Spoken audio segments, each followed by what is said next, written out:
We're not talking about actors. We mean a real monster. I brought her back. She'll live and I'll get her another body. They're gonna kiss me, but don't let anyone see me like that. Please, Doctor, help me! Biologically speaking, it's of primary importance that man should want to mate. Hey, that's... You don't get all your kicks from surfing, do you? We want to be free to ride our machines without being hassled by the man. And we want to get loaded. You think you're gonna make a slave of the world? I'll see you in hell first! The American International Podcast. Are you ready? Hello and welcome to the American International Podcast. I'm Cheryl Lightfoot. And I'm Jeff Markin. And today we're talking about Sergeant Deadhead from 1965. Sergeant Deadhead was directed by Norman Taurog, written by Louis M. Heyward, and produced by James H. Nicholson and Samuel Z. Arkoff. The movie stars Frankie Avalons as Sergeant O.K. Deadhead and Sergeant Donovan, Deborah Walley as Airman Lucy Turner, Cesar Romero as Admiral Stoneham, Fred Clark as General Rufus Fogg, Gale Gordon as Captain Weiskopf, Harvey Lembeck as Private McEvoy, John Ashley as Private Filroy, Buster Keaton as Private Blinken, Reginald Gardner as Lieutenant Commander Talbot, Eve Arden as Lieutenant Kinsey, Pat Buttram as the President, Bobby Shaw as Gilda, and Donna Loren as Susan. We open with an ordinary day at Smedley Missile Base. And then we see a rocket blasting off in glorious black and white. Down in the missile base, we're on the quad, where the Women's Air Force Corps is doing a maneuver. And behind their backs, a soldier is laying on the grass, trying to light a model rocket. He lights the fuse. It doesn't go off. He comes in closer to see what's wrong with it, and it goes off in his face. The explosion gets the attention of everyone around him, including Airman Blinken, who rushes over to help him up, and Lieutenant Charlotte Kinsey and Airman Lucy Turner, who both rush over. Airman Turner grabs a bucket of water on the way to throw at the soldier. And all the women who were marching under the command of Lieutenant Blinken come to check on the commotion as well. Kinsey asks Blinken to take charge of the so-called detail so she can investigate the matter at hand. She asks our hero, Sergeant Deadhead, who gave him permission to set off a rocket, to get his uniform dirty, and to get wet. He doesn't want to answer. He says that she'll make him feel foolish. And she says if he keeps beating around the bush, that he's going to end up in the guardhouse. Well, he doesn't want that. He doesn't want that because he's supposed to be married, he says. To Airman Turner. So he explains what happened. He picked up a whoosher bomb rocket in town, but it didn't whoosh when it was supposed to. Then when he got up close to check on it, blam! Lieutenant Kinsey jumps at the word blam and then sends him to the guardhouse for yelling in an officer's ear. Blinken has taken charge of the detail, and he's marching them forward and manages to get trampled on by this detail. And Airman Turner is given the charge of escorting Sergeant Deadhead to the guardhouse, and she's also getting in the way of this comical, in quotes, maneuver. On the way to the guardhouse, Deadhead and Lucy discuss the fact that every time they're supposed to get married, he ends up in the guardhouse. He says he doesn't go looking for trouble, but trouble looks for him. But she's a little suspicious that this is the third time that their wedding has been in jeopardy because of his antics. So as the WAFs are marching in formation, at this point in the movie, we discover that it's a musical because the WAFs are singing a song. It's called Hurry Up and Wait as they march around the quad. Up, 2, 3, 4. And as they're doing this, Deadhead manages to trip the sprinkler system with his foot, and the women scream and disperse. Everyone gets wet. From his office, General Rufus Fogg is watching the commotion when there's a knock on the door. It's Lieutenant Kinsey. She comes in to tell Sergeant Fogg what happened and that for the good of the upcoming super-secret mission Operation Moon Monkey, she confined Deadhead to the guardhouse to keep him out of their way. This is especially important because military dignitaries are coming to the base to observe this hush-hush mission. Fogg somehow manages to get his tie stuck in the drawer. He's looking for the expansive file on Sergeant Deadhead's transgressions. He says bad things happen at the mere mention of Deadhead's name. So Lieutenant Kinsey cuts him free by taking his scissors to his tie. And just at that moment, General Fogg's secretary comes in and witnesses this embarrassing moment. So they send away his secretary, and in the midst of discussing previous missions, they're hitting on each other. They're sort of in an embrace, and they're obviously into each other. The conversation tells of strange things happening when they've sent up previous test rockets. The mice they sent up came down and started chasing cats.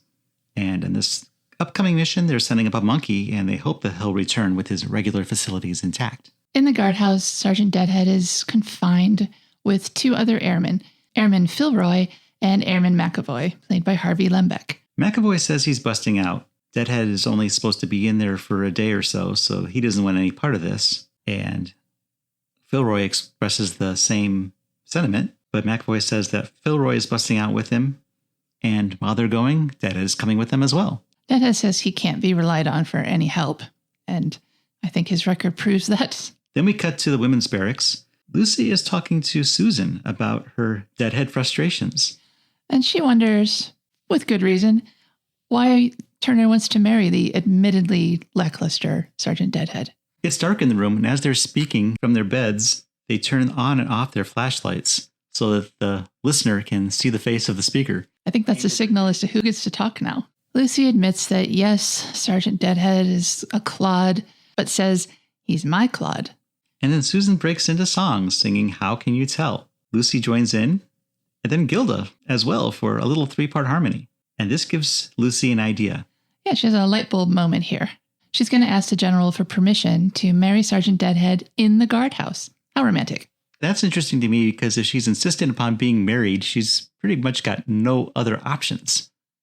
What do you mean? If she's insisting on getting married right this minute, that's pretty much her only option because Deadhead's in the guardhouse.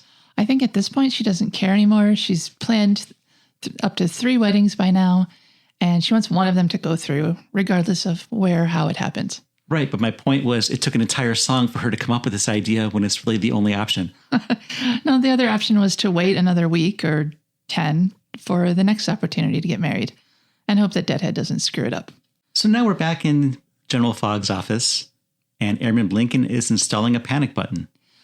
Oh boy, this is a fun scene. He's got some loose wires and trying to connect the button to the wiring system. But before he can do that, every single person in the office, General Fogg, Lieutenant Kinsey, and Private Blinken, gets to close the connection with their bodies and get an electric shock while all the lights in the office flash and some hilarious buzzing noises are going on in the background. It's an electrifying performance from all these actors.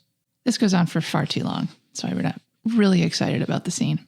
So when all the connections are properly made, Blinken explains that all he has to do is push the button on his desk and the sirens all over the base will go off. Yes, even the one in Fogg's office. That seems like it would be pretty disruptive.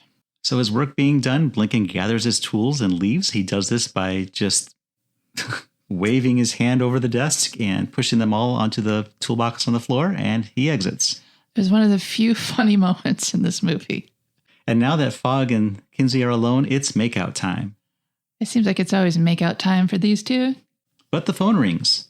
It's Lieutenant Dixon telling Fogg that Deadhead has requested an audience with him. It's an urgent personal matter. Fogg reluctantly agrees to this. He agrees and has them escort Deadhead to his office, taking top security precautions. And one of these precautions, I believe, is the fact that all of the guards are about a foot taller than Deadhead.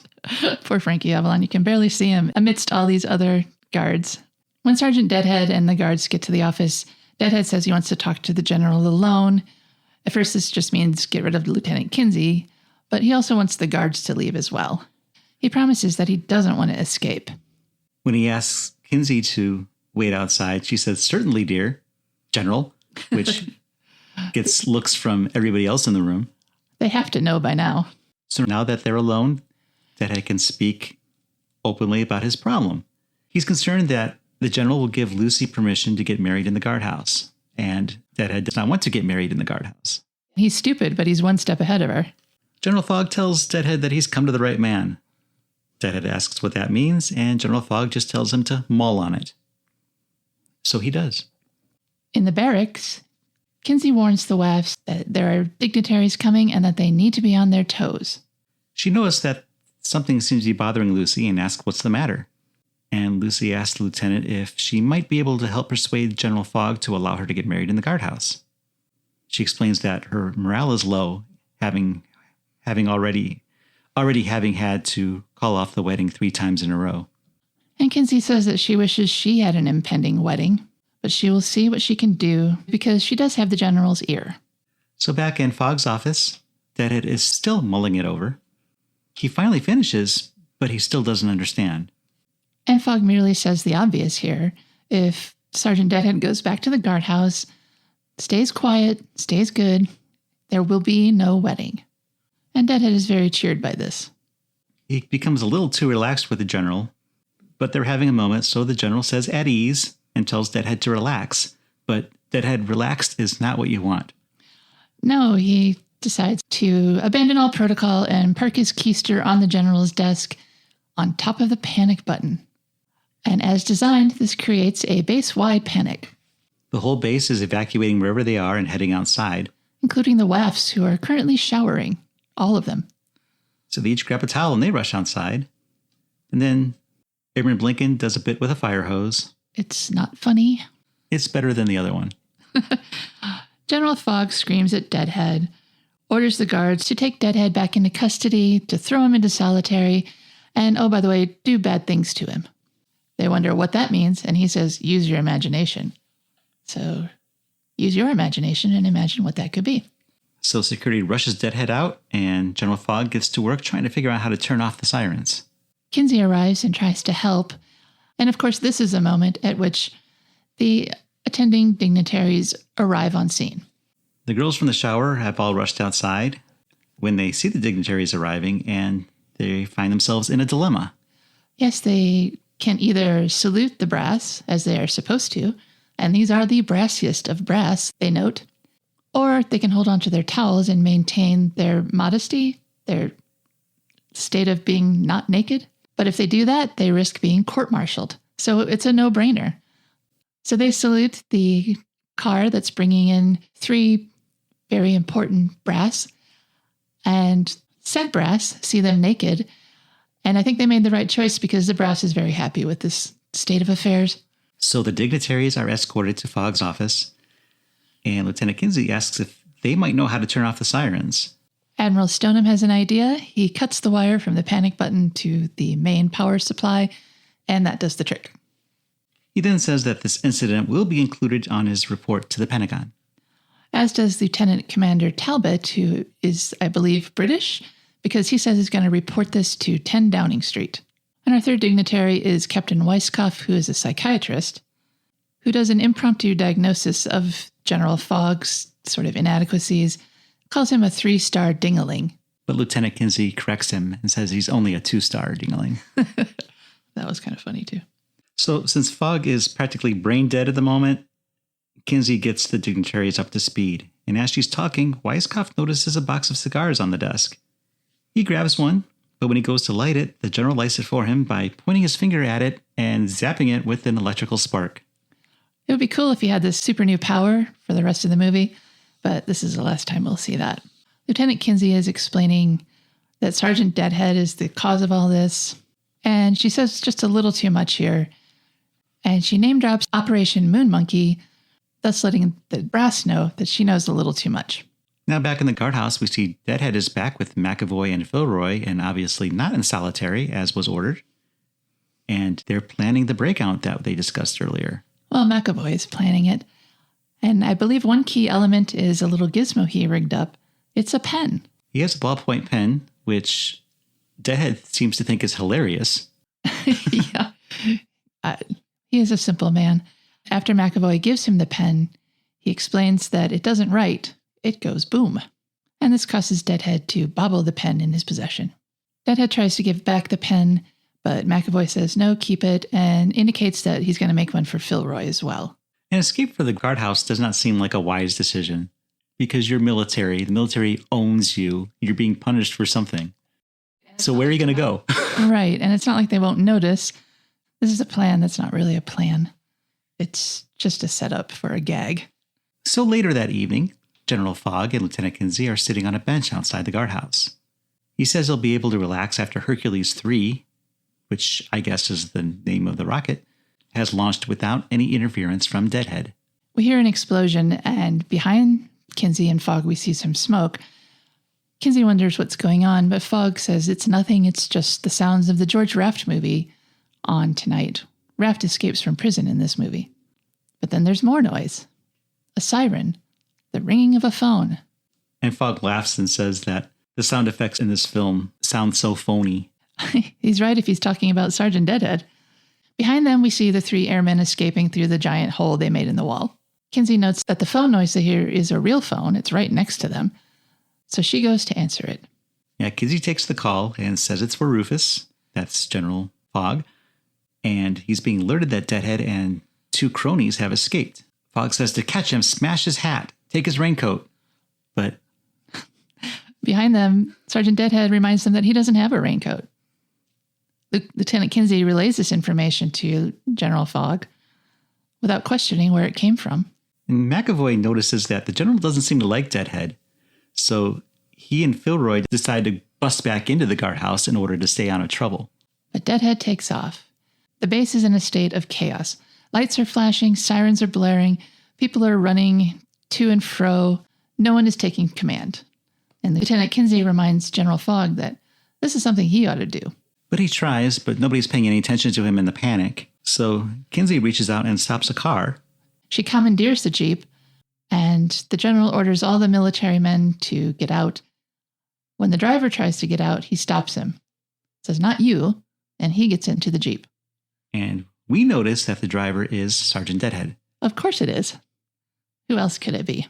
So Deadhead takes off with the general in the Jeep and drives erratically. He's trying to hide his identity by pulling his helmet down over his face so the general can't ID him. But this also hampers his visibility, so his driving is erratic, and he winds up crashing into a bunker labeled explosives, which starts a pretty spectacular fireworks show. Including an American flag display. Which the general salutes. Allowing Deadhead to once again escape. Rounding a corner, Deadhead sees the rocket and figures that might be a good place to hide. The next morning, Admiral Stoneham, Captain Weiskopf, and Lieutenant Commander Talbot are ready for the rocket launch. They wonder what all the commotion was last night, and Kinsey lies and says it was a planned drill to make sure everyone on the base is on their toes. So that everyone is ready for the rocket launch, which is scheduled just 5 minutes from now.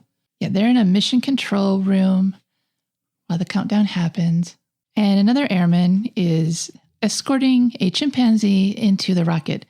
Hey, look, it's Dwayne Hickman, a.k.a. Dobie Gillis. The rocket has a banana dispenser installed. That seems to be the chimp's only function, is to get a banana, eat a banana. After Airman Dobie Gillis leaves, and there's a little bit of messing about by our chimpanzee astronaut, someone wakes up next to the cockpit seat. It's Deadhead. He's awakened to see that he's not alone in the cockpit. And he starts asking questions. As if he was talking to another officer. And he's not getting any answers. When the chimpanzee removes his helmet, Deadhead realizes that he wasn't talking to a human being, and that's why he wasn't getting a reply. He says, "They really made a monkey out of you." He also realizes at this point that he can't get out of the rocket, and that it's about to launch. Which it does, with more black and white stock footage. As the rocket blasts off, there's an audible sigh of relief from the control room. At first, Deadhead yells out into the air, "Help me, help me," but then he realizes that this rocket is equipped with a radio. The relief that the military brass and Fogg and Kinsey had been feeling is very short-lived, though, because now they hear Deadhead calling from the rocket's communication system. Fogg hopefully asks if it's the monkey talking, but Kinsey shakes her head. And then then the realization sets in that it's Deadhead. Deadhead calls out to Lucy for help. Admiral Stoneham asks who's Lucy, and Kinsey explains it's Airman Lucy Turner, his bride-to-be. So all the brass reconvene in Fogg's office. General Fogg is basically catatonic at this point. His failures have been stacking up too high, and he can't deal with it anymore. So when the phone rings, Admiral Stoneham answers it, and it's the president. The president has concerns that there's an idiot on the rocket. I don't know how he found out so fast. It's interesting because this is supposed to be a top secret mission, but the news is all aware of this. Yeah, everyone knows. I don't know if they know about the monkey part. Maybe that's the part that was a secret. Anyway, Stoneham assures the president that the frequencies are being jammed, so Deadhead can no longer transmit. The president wants to make sure that nobody tells the press about this grievous error, and Stoneham tells him, "Never fear, the Navy's here," which doesn't impress the president very much. This president is played by Pat Buttram, who is Mr. Haney on Green Acres. I guess they based this character on LBJ a little bit, but the accent's just a little too hayseed to be a good comparison. After the call, Admiral Stoneham orders Kinsey to bring in Airman Turner. He then informs the others of the new plan. This was not an error. Deadhead volunteered for this mission, and he will be greeted with a hero's welcome upon his return. He's almost hypnotizing them into believing these words. It seems to be working on Fogg. Well, Stoneham says that not only will Deadhead get a medal for this, but Fogg will as well, for this well-orchestrated plan that he put into action. And Fogg's mind is so useless at this point that he's ready to believe anything he's told. Weiskopf is sitting next to him and is a little more skeptical, but he seems interested in Fogg's reactions. Well, he's a psychiatrist, and this is probably a new case study for him. So Lucy has been brought into the office, and she hears the last part of what Stoneham said, that Deadhead will be greeted with a hero's return. That he volunteered for the mission, and that he will be greeted with a hero's return. So she's up to speed now. Stoneham then informs her that she and Deadhead will also be married immediately upon his return, and it will be her job to keep him happy and distracted. She's thrilled at this news. She kisses Stoneham on the cheek, on the other cheek. Then he sort of cranes his neck in for another kiss, and they kiss on the lips. This is a very weird military. So on the rocket, Deadhead and the chimp are killing time by playing checkers, but Deadhead is fed up with the chimp's cheating. He gives the chimp a banana just to try to distract the chimp because he doesn't want to play checkers anymore. At this moment, Admiral Stoneham radios up to the rocket to inform Deadhead that at this point in the flight that the occupants of the rocket might start to experience a slight personality change. And it happens at that instant. It does. Deadhead goes from a smiling idiot to a pugnacious idiot. He becomes, I guess the word is chimpy. He looks at the chimp next to him and kind of mimics his expression, extends his jaw out and starts to make faces at the chimp, and the chimp makes faces back at him. At this point, I thought he had been turned into a monkey. He aggressively demands the chimp give him his banana. Like I said, it's like there's two chimps on board now. Now to the news. Operation Moon Monkey is a success, and it's been manned by 2 astronauts, Sergeant OK Deadhead and a nameless chimpanzee. Our newsreader tells us that when Deadhead returns, he'll be escorted directly to the White House to meet with the president. And then someone hands him a late bulletin that says, "Zookeepers acclaim Moon Monkey." This is apparently some kind of a joke.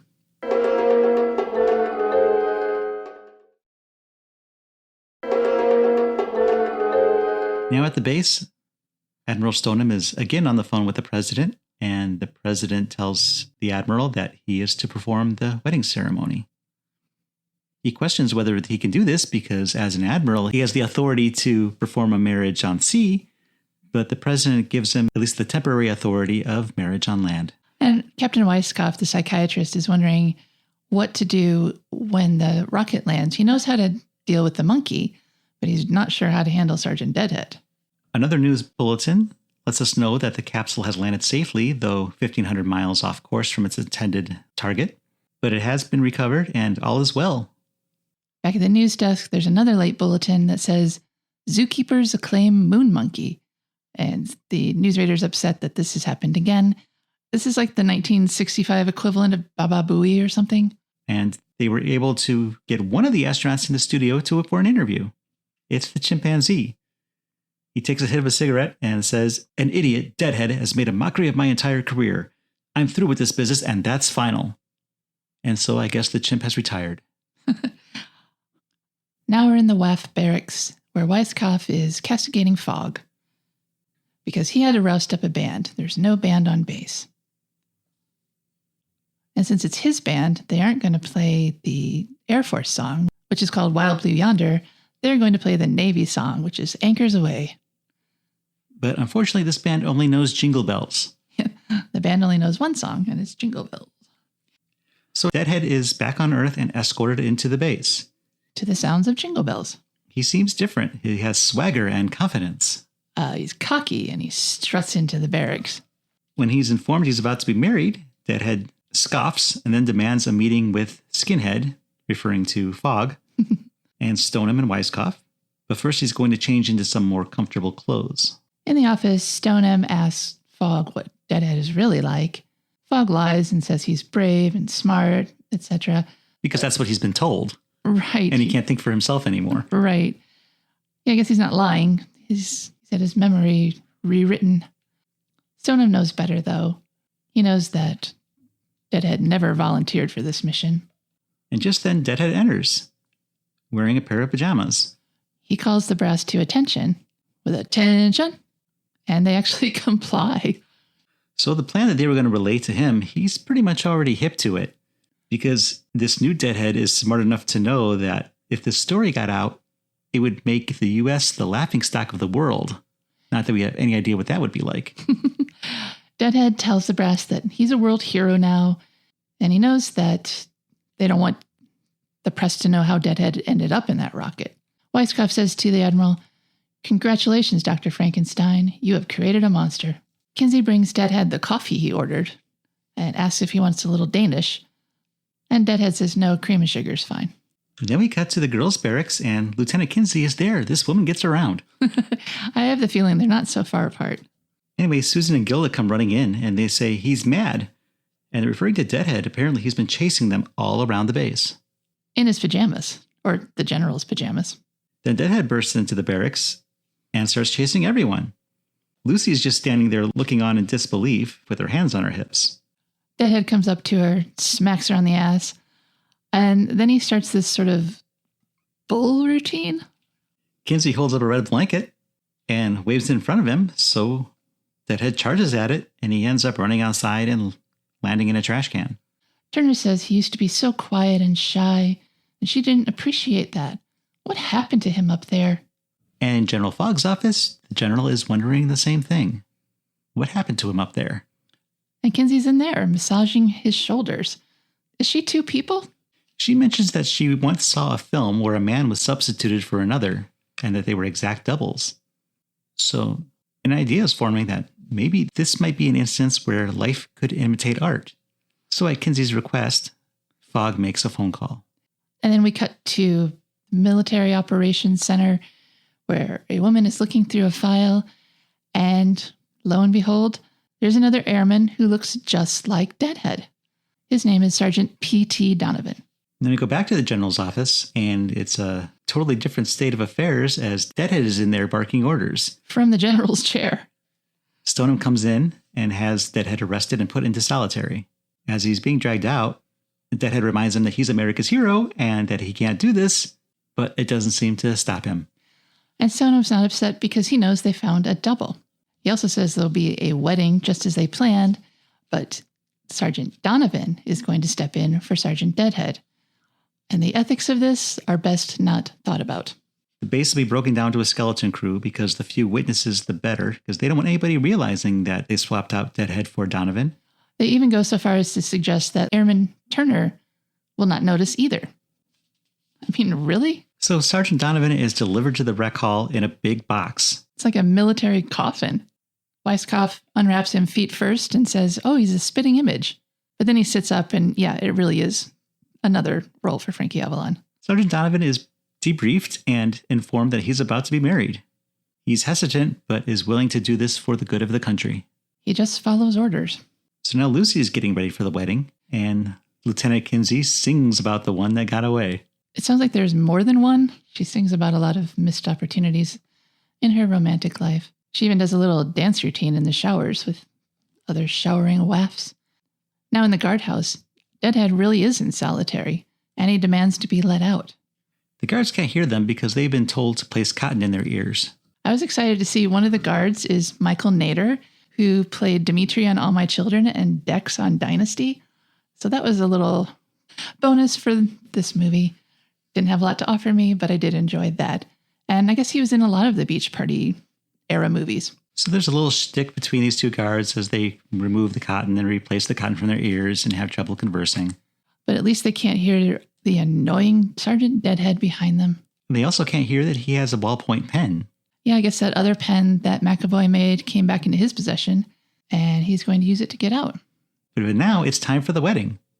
Kinsey asks the band to play the wedding march, but they still only know Jingle Bells. Sergeant Donovan comes in and sees Lucy, and he's instantly smitten. This causes Lucy to be a little suspicious. She wonders what's different about him now. And what it is the way that he looks at her.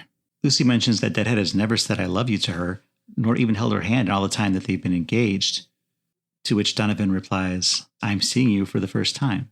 And right then, there is an explosion, and Deadhead escapes. He's on the run, and the guards are on the run looking for him. They're chasing after him, and they find Donovan, and they believe that they found their man. Looks just like him. So they grab him, and Lucy is pretty upset at this turn of events. She's really confused. How can he have escaped? He was with me the whole time. Stoneham informs the guards that they have the wrong man, and they better go find the right one.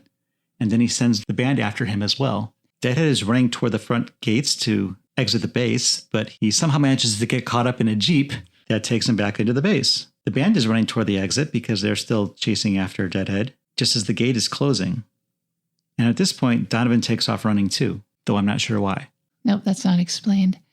What does happen is that we're looking at the corner of a building where from one side, Donovan is running at full speed. From the other side, Deadhead is running at full speed. And of course, they collide with each other. Before they both collapse, there's a look of surprise on both sergeants' faces. The security guards see a man down, and they grab Donovan and take him back to solitary.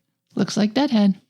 And the band finds Deadhead lying there, so they take him back to the rec hall to be married. And even though Deadhead is out cold for this ceremony, Stoneham performs it anyways, and they're married. Weiskopf basically speaks for Deadhead, saying that he heard him say, I do. Unfortunately, there's no ring, so that kind of stops everything for a moment. But no worries, Lieutenant Kinsey just happens to have a wedding ring on her, just in case. And she gives it to Lucy to wear. And then the band performs the only song they know, Jingle Bells, to celebrate. So the ceremony being completed, Fogg gets the idea he needs to check this man's dog tags, and he realizes that they've married Lucy to Deadhead, and not Donovan as planned. How did this guy ever make it up this far in the military? It's a complete nincompoop. Deadhead wakes up and realizes what's happening, and he takes off again. And Lucy faints. It's weird that exchange happened right in front of Lucy. We married her to Deadhead, and she didn't question it. I mean, she thinks that was the plan. After Lucy faints, Weiskopf offers to examine her because he's a pervert. Kinsey says that won't be necessary, though. Good for her. The security detail informs them that the imposter is locked away in the guardhouse. Stoneham asks them to bring him to the general's office at once. And Kinsey asks the Admiral if he can really perform a wedding ceremony on land. And he reminds her that the president gave him the power to do so on land, as well as sea. So she grabs Fogg and says, this is it. As the band breaks into Jingle Bells. And Stoneham looks a little disgusted at this turn of events. Yeah, she's not getting married today. I think she did. I don't know. I don't think so. I just assumed they were married for the rest of the movie and didn't care. Maybe they are, maybe they aren't. It's one of those questions that would have been answered in the sequel. I'm just going to cut it after Stoneham looks disgusted because we don't know. If there had been a sequel... There are no more rings. So. Yeah. They didn't have a marriage license. How could they be married? The guards bring Donovan into the general's office, and the brass inform Donovan that they want him to play act that he is married to Lucy and to take her on the honeymoon. Donovan very much wants to do this. He likes Lucy, so he agrees. For his country. Yeah. So Deadhead is off the base now, and he's buying a newspaper. From a very smarmy newspaper vendor who holds up the story about his marriage to Lucy, looks at Lucy and says, va va va voom. The headline is Hero Marries, but Deadhead realizes that he did not pose for that picture, and an imposter is on a honeymoon with his wife. So he finds out the address from the article, and he's going to crash the honeymoon. What kind of newspaper publishes something that is happening right then and there? It barely just happened, and it's already in the paper. This is only supposed to be like the same afternoon, right? Well, it's a wedding announcement. It could be done earlier. It's not like it's real news. Yeah, it just happened really fast, I think. So at the reception, Susan sings Two-Time an Angel because that's what you want to sing about at a wedding reception. He is kind of a two-faced guy in that there's two of them. It's a great song, though. She's a great singer. I enjoyed this performance. If that was the only thing I had to watch, I would love this movie. Susan gets a round of applause from the wedding guests. And then the concierge comes up to Donovan to tell him that the bridal suite is ready. Va va va voom. he suggests. Donovan tries to take off to the bridal suite on his own, but Lucy's not going to have that. Yeah, she wants to know where he's going without her. He's reluctant to take her to the bridal suite because he's technically not married to her. Deadhead is. So he goes to the general for some advice. The general has nothing to offer, but Kinsey basically tells him to suck it up and that war is hell. And go be alone with your wife, she says. We see Deadhead spying on Donovan and Lucy as they're going up to the bridal suite. As Lucy unlocks the door, Deadhead grabs Donovan and takes his place. Guess he conked him on the head and left him in the hallway? So after a bad W.C. Fields impression, Deadhead picks up Lucy and carries her over the threshold. Aw, how romantic. So Donovan heads back downstairs to inform the general as to what has happened. Fogg then informs the Admiral, who calls an emergency top-secret meeting. Up in the bridal suite, Lucy's in the bathroom. She's getting into her peignoir, ready for her honeymoon evening. Deadhead is opening a bottle of VAT 69. He's pouring 2 glasses, but only one of them has champagne in it. He's trying to even them out, but he's having a lot of difficulty doing this. He's pretty stupid. Lucy comes out dressed in her lingerie, and Deadhead's eyes just about bug out of his head. But she's not ready yet. She has to put on some perfume, so she goes back into the bathroom. And this is the moment that the military brass approach the bridal suite. Yes, the Admiral, the General, the Lieutenant Commander, the Captain, and Donovan and Lieutenant Kinsey are marching down the hall towards the bridal suite, and the Admiral knocks on the door. He demands to be let in. They don't let him in. They're about to break the door down when Lieutenant Kinsey just reaches out and opens the door. It wasn't locked. The General says, anything I hate is a smart lieutenant. He was going to say woman. The Admiral demands, come on out. We know you're here. And Lucy comes out. And the General asks, where is he? And she says, who? And he says, Deadhead. And she says, he's standing right next to you. Because there's Donovan. And as far as she knows, there's only one of them that looks like Frankie Avalon in her life. One is one too many. Stoneham warns of curiosity seekers on the grounds. And Lucy says that she and her husband were alone until everyone barged in. And while all this is going on, Weiskopf and Kinsey are looking around the room for Deadhead, but he's nowhere to be found. Donovan tries to protest when Lucy says that he's Deadhead, but he gets a kick in the shins for his trouble. Lucy persuades them to leave. Donovan protests again, and this time Lucy kicks him in the shins. She can't understand his reluctance. He was really excited before, and now he's not. She says he's having a Jekyll and Hyde reaction. She persuaded everyone to leave. He says that he's tired. He did go up into space. Lucy sees how tired he is. She offers him a drink, and in a really sort of icky way, says that Mommy will take care of you. And then she breaks into the song, Let's Play Love. She's trying to get him to take off his clothes as they sing, and he's trying to get out of her clutches. She leaves for a moment to draw a bath, and while she's away, Deadhead sneaks back in, knocks out Donovan, and hangs him in the closet. So when Lucy comes back out, she is now alone with Deadhead, and they sing a duet of Let's Play Love. And now Deadhead is excited to make it with Lucy. Va va va voom, he says. They do a reprise of Let's Play Love. The dignitaries are once again marching toward the bridal suite. And apparently there's no bed in this bridal suite because Lucy and Deadhead are making out on the second of 2 couches. They yell through the door that the president has called and he wants to see Deadhead immediately. And Stoneham tells them to break the door down. Fogg asks everybody to stand back and then steps aside himself and tells the security guards to break it down. So they rush the door, and as they do, Deadhead and Lucy open the door. The 2 security guards run through the suite and fling themselves into the recently drawn bath. They come out sopping wet and embarrassed. The Admiral tells Deadhead that the president wants to see him now. They have to leave wearing what they have on. There's a plane waiting, and Deadhead is to present the president with a new hat. A helmet. A hero's helmet. The hero's helmet that he was wearing on the space mission. Lucy wonders if she's expected to go outside in her peignoir. They promise her that there's some clothes that she can change into. So Deadhead and Lucy are whisked off to the plane, while the others take the bottle of VAT 69 that was left behind, and they go back to the general's office to celebrate. Donovan finally comes to and falls out of the closet. He rushes to the general's office, and the way he's talking, they're not sure that he's not Deadhead. But no, it's Donovan. And they're upset because now Deadhead is going to be the person meeting the president. And then they wonder about Donovan. What if he tells the press what happened? He says there's something he's wanted to do to a general for a long time. And he tries to throw a cake in the general's face, but the general ducks out of the way, and Captain Weiskopf gets it instead. And Donovan says, close enough, basically. Kinsey laments that her cake is destroyed. So maybe it was her wedding cake, maybe. Or maybe she just really likes cake. Yeah, who knows? Now we're in the limo with the newlyweds. They did indeed get new clothes, or at least Lucy did. Lucy wants to know what exactly happened on that rocket. He seems like he's two totally different people. And I am, he says. And then Deadhead sings, "The difference in me is you." It seems like he might be back to who he used to be before the space mission, but I'm not entirely sure. Fogg is desperately making calls trying to prevent Deadhead from meeting the president. But they're escorted into the Oval Office anyway.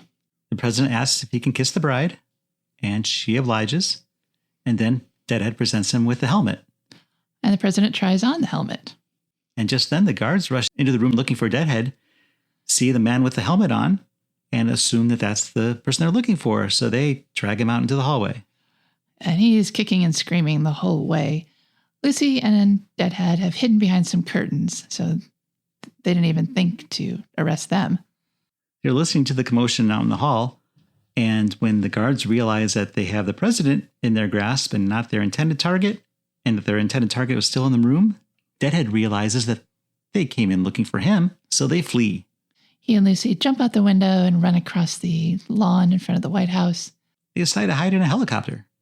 And then they start making out. As they're doing so, a lever is accidentally pulled. Deadhead does it. This must be Deadhead back to his form because he does something stupid. This lever turns on the helicopter and all of its functions, and it lifts off. Lucy and Deadhead take a break from kissing, and they realize they should not be in this helicopter. Deadhead goes to get out, and before he realizes he's about to fall, Turner grabs him and pulls him back in. And then we cut to see that the higher-ups, the Admiral, the Captain, the Lieutenant Commander, the General, and Lieutenant Kinsey, are all in a cell. And with them is Airman McEvoy. Captain Weiskopf has used his time to cut some paper dowels out of a newspaper. The General wants to write an order, so he asks, or he demands, McEvoy give him one of his ballpoint pens. And then for some reason he tosses it down on the ground, at which point it, of course, explodes. And then we go into the credits. They're your typical credits where you see who played whom. We see a credit saying that the producers wish to extend a special thanks to Dwayne Hickman for his guest appearance in this picture. Kind of a thankless role. And then we see a slide in which the producers invite us to see their upcoming movie, Dr. Goldfoot and the Bikini Machine.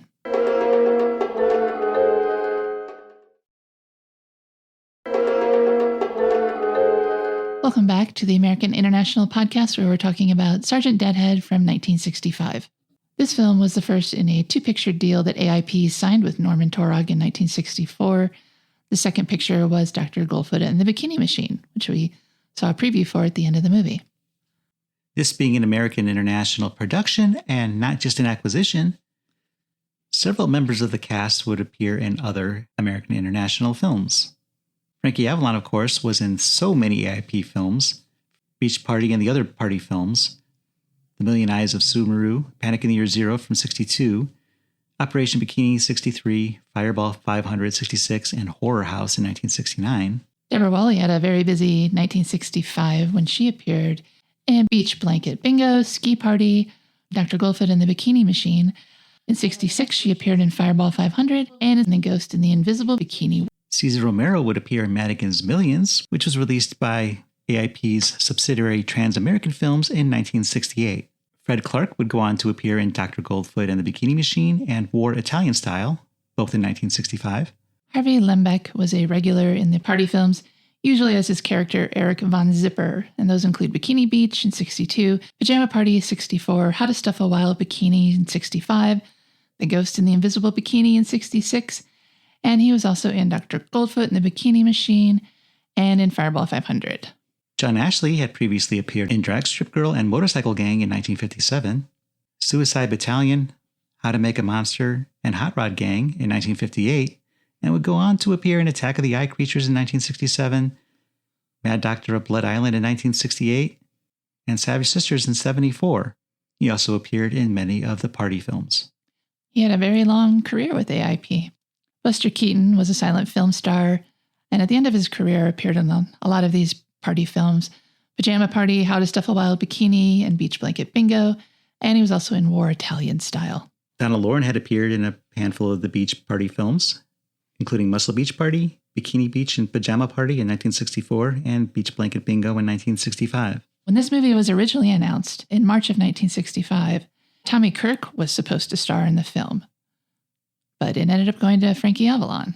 AIP had decided to exercise its option on Avalon's services to make 2 films a year for them over the course of 4 years. Filming began in May of 1965, right after they completed How to Stuff a Wild Bikini. It did the location work for this in San Fernando Valley.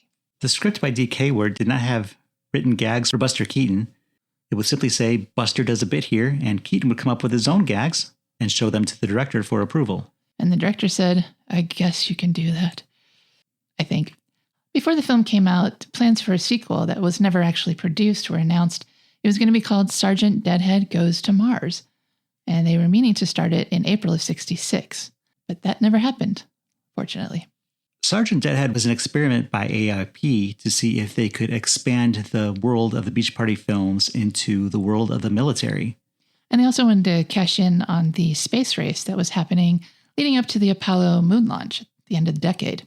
But fortunately or unfortunately, Sergeant Deadhead was considered a flop, so no further movies were made in that genre. Although in director Norman Taurog's biography, he claimed that the film managed to recoup its costs and even make a small profit for the studio. Around this time, AIP announced that they were discontinuing double features. James Nicholson announced at a press luncheon that AIP would no longer be releasing double features in order to concentrate on film quality. Make of that what you will.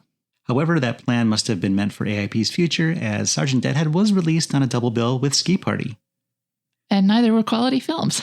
The score in this movie is by Les Baxter, and it sort of mocks rather than augments the movie. There are some noticeable instances. Every time the band is on screen, a sloppy version of Jingle Bells comes on for a moment.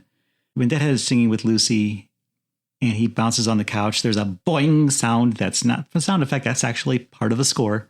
There's a lot of boings in this movie, a lot of really irritating sound effects, I would say. The songs in the film themselves were written by Guy Hemrick and Jerry Steiner. And even though they're not great, they're not the worst thing about this movie by far. I think you're spoiling your review there a little bit, Cheryl. Well, we're almost there. Also interesting to note that John Ashley, who played Airman Filroy, and Deborah Walley, who played Lucy Turner, were themselves married in real life during the making of this film, but they would get divorced the following year. And they had no scenes together in this movie. Maybe that's why they got divorced. So, Cheryl, I know that you are a huge fan of Frankie Avalon, so I'm very curious to hear what you thought about Sergeant Deadhead. Well, I don't think Frankie Avalon is the worst thing about this movie. We have a random movie generator that selected our next feature, and it was this movie because I don't think we ever would have picked this out of AIP's extensive catalog all on our own.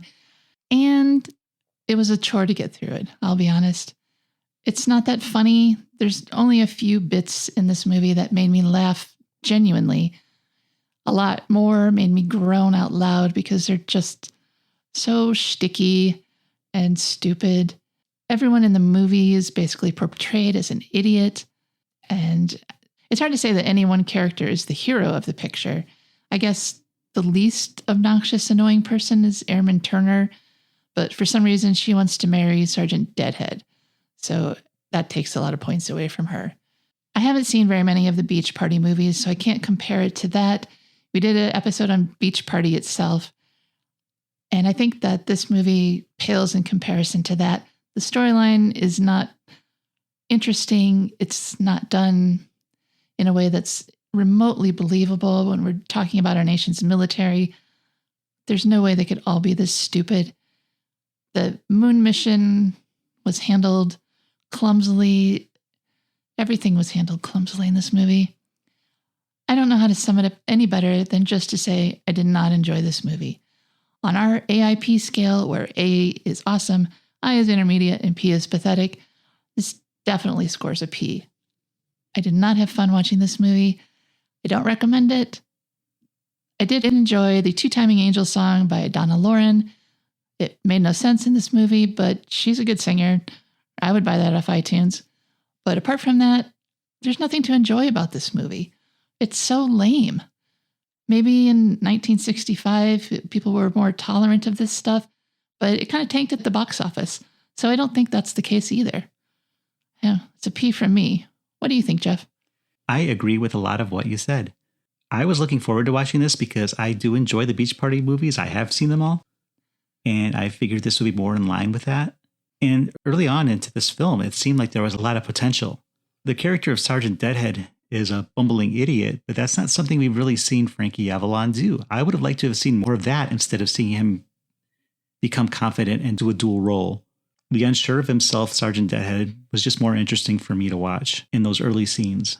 The character of Lieutenant Kinsey by Eve Arden, I think, was a highlight for me. It starts out and you think she's just going to be the bitchy woman in authority character, but she turns out to be more interesting than that. She acts like that around Deadhead because he's a pain in the butt, but she's a much nicer person to everybody else. So that to me made her a more interesting character to watch. She's kind of the brains of the operation too, compared to the rest of the military brass. Exactly. And especially Fred Clark as General Rufus Fogg. As you mentioned during the course of this podcast, you don't know how he managed to ascend to the rank of general. And I have to question that as well, because I don't know if we're supposed to blame this on the electrical incident and that gave Fogg the fog in his head. Brain fog. And maybe he was more competent before that and we just didn't really get to know him, because I don't really see any other excuse for that. To me, the songs were all okay. They were actually a nice break from the weird action that was going on, but nothing really stood out as being a great song to me. Buster Keaton doing his shtick. Ugh. It's always been kind of sad to see people age and do the same thing over and over again and expect the same reaction. I thought his little bit with the fire hose was amusing. And I liked when he swiped the tools off his desk, which I believe he did that in an earlier film. I've seen a lot of his shorts from the old days, and I think that's an old bit that he brought back. That was a good moment. But I guess gags with electricity just don't do it for me, because I didn't appreciate it in Record City either. It's 2 weeks in a row. But all in all, this movie is just a series of disappointments, and I'm going to give it a P as well. What did you think of the idea of finding the duplicate for Sergeant Deadhead? Well, you would think it'd be challenging for Frankie Avalon to play a dual role, but he had done that earlier in Bikini Beach. So this was nothing new for him either. And the characters, the new Deadhead after the rocket launch wasn't that different from Sergeant Donovan, except that he had no qualms with being with Lucy because they were married, whereas Donovan rightly had qualms about being with Lucy because they weren't. But other than that, there really wasn't much of a difference between them. So it just seemed kind of pointless. I thought the idea itself was ludicrous. I mean, you have two people on the same base. They look exactly alike. You're not going to tell anybody about this. They're obviously going to run into each other at some point. There's no way to keep this secret from everyone. And also, the ethics of it stink. Giving one man another man's girlfriend and just saying, yeah, go ahead and marry her. You can have sex with her now. That's really gross. But, you know, it's a farce, so you're not supposed to think about that too closely. But just the very idea of it seemed pretty dopey. There does seem to be a continuity error in that the whole point of this masquerade is to keep Deadhead from going to the press. Yeah, were they going to lock him up for the rest of his life? So if Deadhead had come back as his old self, would that have even been necessary? Was it just the fact that he was confident and cocky and pulling rank where he didn't have it? His king of the world bit that he did with everyone? Yeah, I mean, that has to be it. Because the president knew that he was on there, wasn't supposed to be. And the president obviously isn't aware they made this switch. It was still happening. It just happened. Because the president asked to meet Deadhead. It doesn't make sense. No. Something in there just doesn't add up. No, it's a dumb idea. It's a dumb script. Whoever came up with this, the writer just didn't really think it through. It was just an opportunity for Frankie Avalon to get a little more screen time, I guess. I don't know. I'd like to one day watch a movie where I enjoy Frankie Avalon as a performer. Maybe one day. Today's not that day, though. Sergeant Deadhead seems like it would be a better fit for Tommy Kirk. So that would be interesting in an alternate universe to be able to see. Well, you know who I wanted to be in this movie? Dick Miller. No, Jody McCrae, who played Deadhead in Beach Party. I loved his character in Beach Party. I would have loved a movie with him. He seemed like he could do bumbling idiot really well. And then to see him come back as a totally different personality, I think it would have been more market. Jody McCrae was so much fun in Beach Party. He's my favorite part of that movie. He's dopey but lovable. And I've never found Frankie Avalon all that lovable. So I think that was a missed opportunity. I mean, his name in Beach Party was Deadhead. Well, all the scenes where Frankie Avalon was hiding in the crowd of taller people wouldn't have worked with Jody McCrae because he's a pretty big guy. That's true. Maybe that's the reason they didn't continue on with his character in this movie.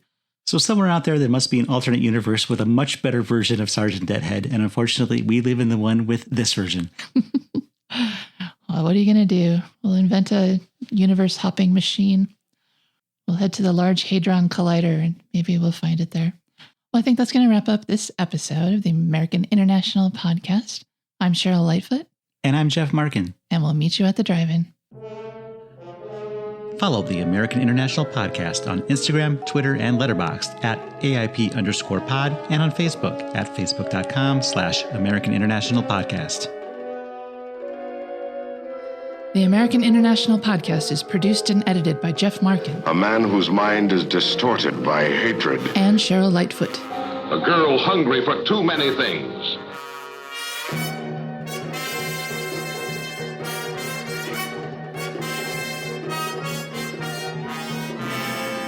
The American International Podcast is part of the Pop Culture Entertainment Network.